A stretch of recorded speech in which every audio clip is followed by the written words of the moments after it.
সুপ্রিয় দর্শক, আসসালামু আলাইকুম। আপনারা সবাই কেমন আছেন? আলহামদুলিল্লাহ, আমিও ভালো আছি। আমি আপনাদের ফারজানা আজকে শুক্রবারের সকালের একটি রান্নার ব্লগ নিয়ে চলে আসলাম। তো আজকে শুক্রবার, আমার বাসায় সবাই ঘুমোচ্ছে।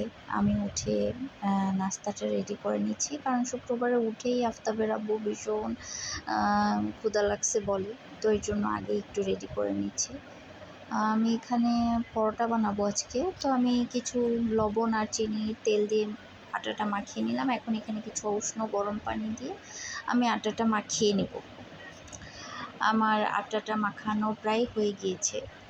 বেশ মধ্যে মধ্যে আটাটা মাখাতে হয়। তো এখানে আমি যেটুকু পরোটা করব ওইটুকু লেচি কেটে রাখছিলাম। এইভাবে ভাগ ভাগ করে আমি রেখে দিব। এখন আমি রান্নাঘরে চলে এসেছি। এখানে আমি কিছু গরম পানি ফুটিয়ে নিয়েছিলাম। আজকে আমি এখানে ডাল তেলানি দিব। আমি বুটের ডালটা রান্না করে কষিয়ে ডিপে রেখে দিই, যেন আমার সুবিধা হয় চট করে নাস্তা বানাতে। তো আমি এখানে ডালটা ঢেলে দিয়েছি। এখন আমি এখানে গরম পানিগুলো দিয়ে দিচ্ছি। আর এখানে আরেকটু গরম পানি দিব, কারণ ডালটা বলক উঠবে, তো পানি শুকিয়ে যেতে পারে। আর লবণটা আমি একটু পরে দিই। এখানে কাঁচামরিচও দিয়ে দিলাম। এখন ওখানে ডালটা হতে থাক, আর আমি পরোটা বানাতে চলে এসেছি। তো আমি আটাটা এইভাবে একটু মথে নেই বানানোর সময় পরোটা। তো এখন আমি বেলে নিচ্ছি। আসলে পরোটা বানানোটা আমি আমার আম্মুর কাছ থেকে শিখেছি। আম্মুকে দেখতাম, আম্মু তো আরও সুন্দর করে বানাতো। আমি এখনও অত সুন্দর করে বানাতে পারি না। আমার আম্মু অনেক সুন্দর করে বানায়। তো আমি পরোটা ভাঁজ দিয়ে নিলাম।